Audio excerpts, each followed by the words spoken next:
Lately, it's getting harder and harder for people to find common ground when they disagree. It's difficult for people to really see and hear each other instead of just yelling over each other or even at each other.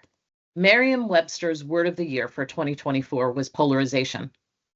We find ourselves in a time when the focus is too often on what divides us instead of what brings us together. But today, we're going to explore why domestic violence prevention is and should continue to be one of the causes that brings us together here in Morris County and across New Jersey. This is Unsilenced, a JBWS podcast where we have real conversations about abuse. My name is Diane Williams, and I'm taking over the podcast today for a special episode focused on bipartisanship and working together as a community to support the mission of JBWS. Today, I'm speaking with Senate Minority Leader Anthony Bucco about how domestic violence is an issue that continues to impact everyone. It is a human issue that no group is immune to, and it certainly doesn't pay attention to political affiliation. It takes all of us working together to truly show up for victims and survivors to break the cycle of violence.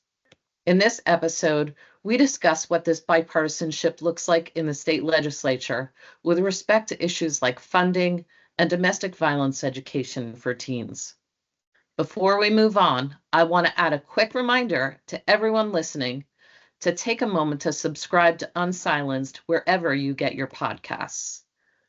And now we'll get into the conversation between myself and Senator Bucco.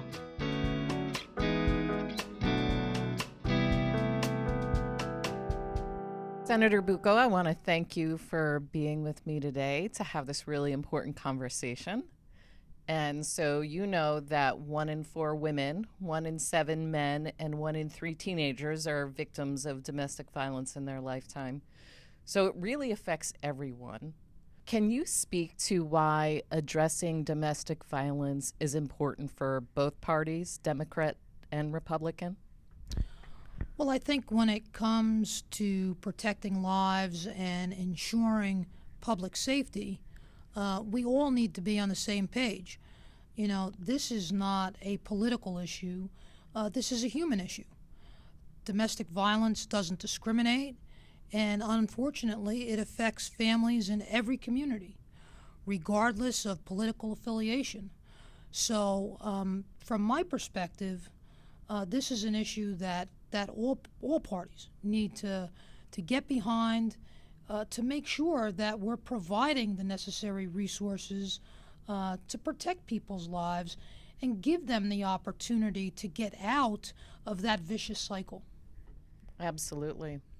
So, as a Republican, why do you believe that investing in domestic violence funding programs and services aligns with conservative values?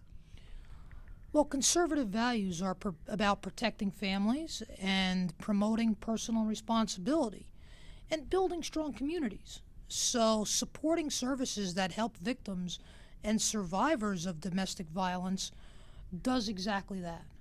So that's why I continue to fight for the funding to support these efforts. Since I've been in the legislature, I've secured several special line item appropriations totaling over $500,000. You've been able to put that money to great use. Absolutely. We'll continue to do that. You know, there's a potential to get some. So you're saying I'm going to get that again? Sorry. Well, listen, we're gonna fight every year to get you as much as we possibly can, because quite frankly, you need it.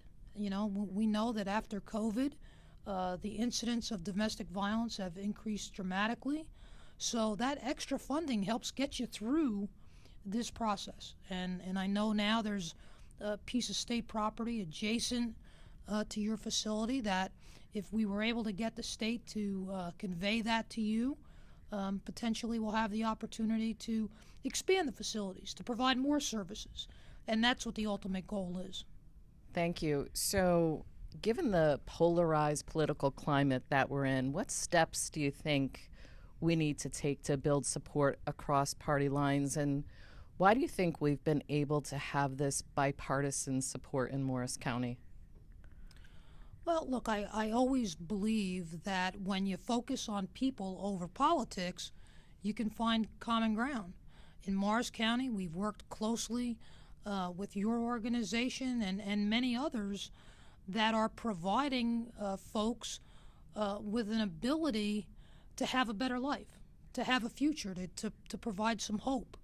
And when you do it right, people gravitate towards it. And that's what we've tried to do here in Morris County. That's what I tried to do with my colleagues across the aisle. They recognize the problem, and they recognize that when I look for the funding or I look for some help, that your programs are working. They're having an impact on people. And when they realize that, it makes it easier for folks to come together and get the job done. So, how do you do that when this political climate and social issues are so intensely debated? Well, it's a little bit different here in New Jersey than it is in Washington. I know in the Senate, there's a little bit more collegiality, however you say it, but Friendliness? friendliness. Sure. People recognize that we're there for a reason. We're there to make a difference, to make people's lives a little bit easier here in New Jersey. And when you have folks that are at a disadvantage because of domestic violence or are in that vicious cycle and can't get out of it, if it's not for us to be able to work together to get it done, it's not going to happen. So, you have to just kind of remind people every once in a while of just how important your mission is and the results that you're able to provide here in Morris County. And when you do that, it makes it easier to sell it to the administration and for me to sell it across the aisle.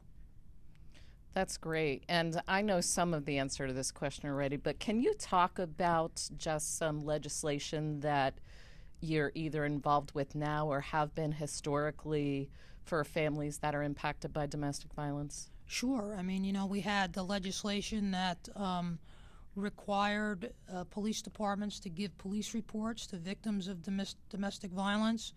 We're working on legislation, and in fact, we took some testimony on the legislation at the Judiciary Committee about a domestic violence registry, so that it was not only a tool for law enforcement, but also, quite frankly, might protect someone who is in the dating arena.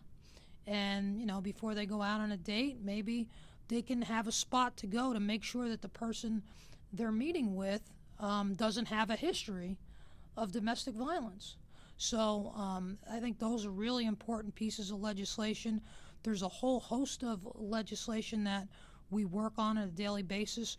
A lot of it deals with programs and making sure that the funding is available for those programs and expanding those programs as we see the need arise. I have to say, I remember that, you really sponsored some legislation around teen dating violence education. So do you mind just saying something about that? No, I'm happy to. It was in my early days in the legislature, and we had just come off of a couple of college incidents where young women were attacked in the athletic arena. When I say athletic arena, it was in a sporting context where they were student athletes, and after competitions or whatever, they went out together and and socialized together, and there were a couple of vicious attacks. And I spoke with a young woman who was a psychologist, and she said to me, we don't do anything in school to teach kids what is and is not a healthy dating relationship. And I thought about it, and I said, well, you're absolutely correct. I mean, I remember when I was in school that, nobody taught us about dating. Nobody taught us about what we could or couldn't do, or what you could or couldn't say or shouldn't say. And you just kind of fumbled through the process. And she sat down and she prepared a program and a curriculum, and I reviewed it, and it hit home, and I said, you know what, this is perfect. And I went out and started selling it. I was on the radio promoting it. And like I said, at the time, there were a couple of incidents that made national attention. And as a result of that, it got picked up. I was able to get it through the legislature. And now in high school, each student in their health class will receive a lesson plan on what is and is not safe dating relationship. And hopefully the students are listening and they're using those skills that are being taught now to make sure that their actions are appropriate. And I want to thank you for that legislation. Actually, JBWS has a teen dating abuse prevention program. So we educate, last year, I think it was over 13,000 students in our universities, high schools, and middle schools around healthy dating relationships. And a lot of that is because of that legislation, you paving the way. So is there a message that you might want to give to either a citizen, a survivor of domestic violence, an advocate that works in the field about what you are doing to ensure that this continues to be a priority? Well, you know, I say this all the time, that folks that volunteer with you, folks that support JBWS, they have the ability to change someone's life, to save someone's life potentially. And so, you know, you don't get that opportunity all too often in life. And when you have that opportunity to go out there and do something, to change someone's direction in life for the better and potentially save their life, to bring their family together, to give them a sense of hope, to give them a sense of belonging, right, where their life has been shattered. When you can work in that area and put the pieces back together for that family, there is no greater service than that. And to those that are suffering with domestic violence, I think the message from me is clear. We are here for you. We are here for you. We will provide the resources. We will provide the services to get you out of that cycle. You just need to reach out. And it's not easy. We all recognize that. But I think that you have to do it. You have to have the courage to reach out and get out of that cycle. And there will be people there for you that understand what you're going through, that have been through it themselves, and there will be folks there to support you through the entire process of rebuilding your life and getting yourself back together again. There are great people in Morris County and in this state, and we're all working to make sure that those folks have a way out. That's amazing. Thank you. And we could not do the work at JBWS with our community support and our community partners. And if there was, you know, a service or a program that you think your office either needs to refer to the most or provide information on, is there a program or service at JBWS that you can think of specifically? I just think it's the initial phone call. I mean, that's the most important. You know, when we see that, when we see someone that maybe is homeless, right, or that has nowhere to go, and it's a result of domestic violence, or they're in that cycle and they're afraid, they don't know where to go.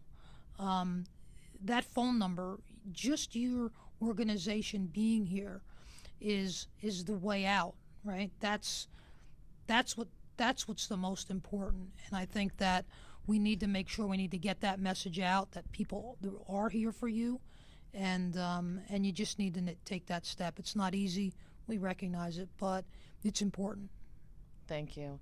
And thank you for all the time that you spent with us today. I don't know if there's anything else that you wanted to share, but we're so happy that you are here and supporting our work. Well, like I said, you know, there's not an awful lot of times where you get to change somebody's life, you get to save a life.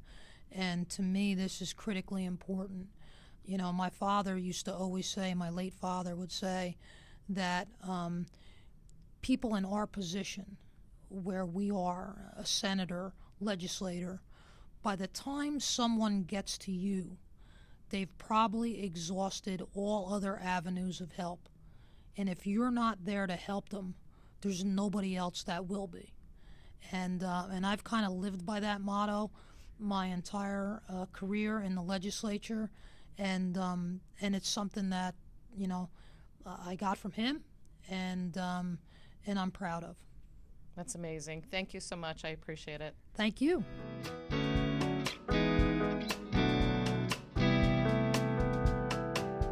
Thank you, Senator Bucco, for that great conversation about finding common ground in the fight to prevent, to educate, and to support domestic violence survivors. As the senator said, it's a testament to the efficacy of the programs at JBWS and their demonstrated impact that such broad community support exists and makes finding that common ground even easier. Now, here's a message from the New Jersey Coalition to End Domestic Violence about their role in government advocacy. Hi, my name is Nicole Morella, and I'm co-executive director at the New Jersey Coalition to End Domestic Violence. We are so grateful for the support of Congresswoman Sherrill and Senator Bucco. As Senator Bucco mentioned, domestic violence knows no bounds, no political affiliation, no zip code, economic status, or education level. Domestic violence impacts all of our communities. It is a nonpartisan issue that requires bipartisan support. It is because of bipartisan support that we've seen the passing of federal law like the reauthorization of the Violence Against Women Act and the passing of critical legislation on the state level to increase safety and access to services for survivors. An effective response to domestic violence requires all of us to be involved and requires every policymaker, regardless of political party, to help increase safety for survivors and to ensure that domestic violence programs across the state have the resources needed so they can continue to provide the life-changing services they provide every day. Working with the legislature brings forward the opportunity to collaborate and work together to ensure policies that move forward help to increase safety for survivors. These collaborations are also necessary to ensure that we consider any unintended consequences or harm that a piece of legislation may cause.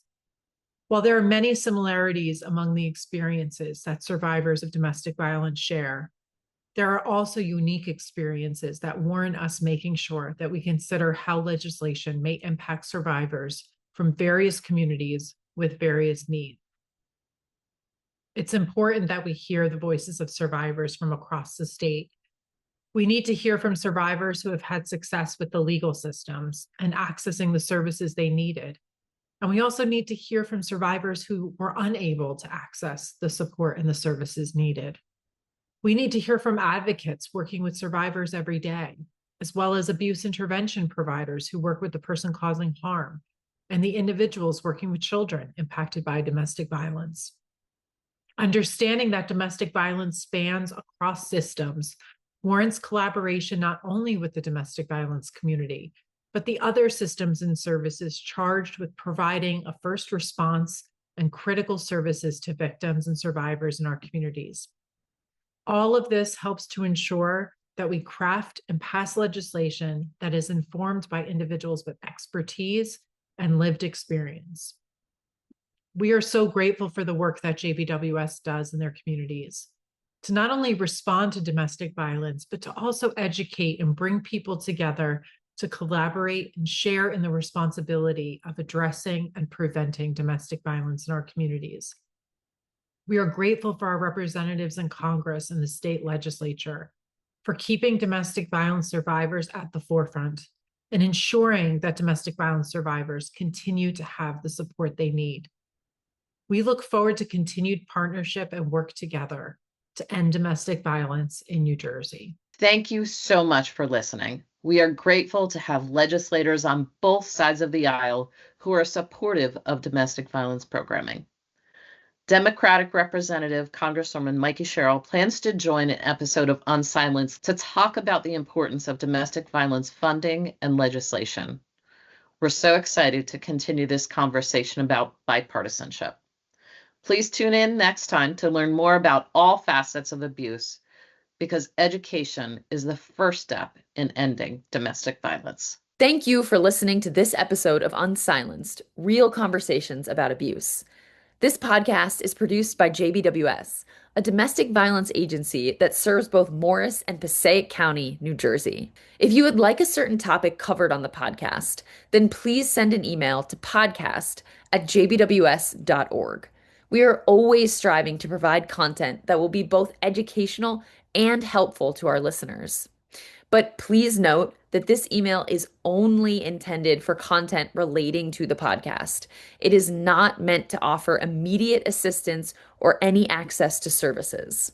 If you live or work in either Morris or Passaic County, New Jersey, and think you might be in an unhealthy relationship, then JBWS is here to help you.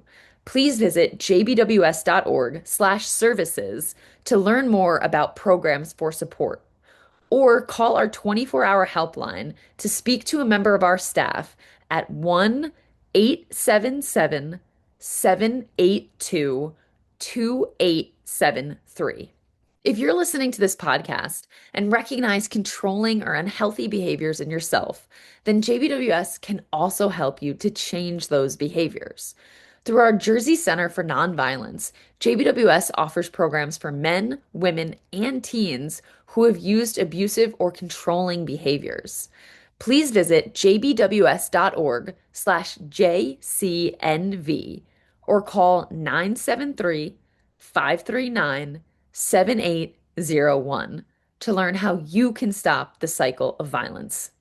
If you don't live in either Passaic or Morris County, then please call the National Domestic Violence Hotline at 1-800-799-7233. Since domestic violence grows in silence, you are helping us break the stigma associated with domestic violence and supporting our efforts to unsilence those impacted by abuse. Please be sure to subscribe to Unsilenced, Real Conversations About Abuse, wherever you get your podcasts, and follow JBWS on social media to get as many people talking about abuse as possible.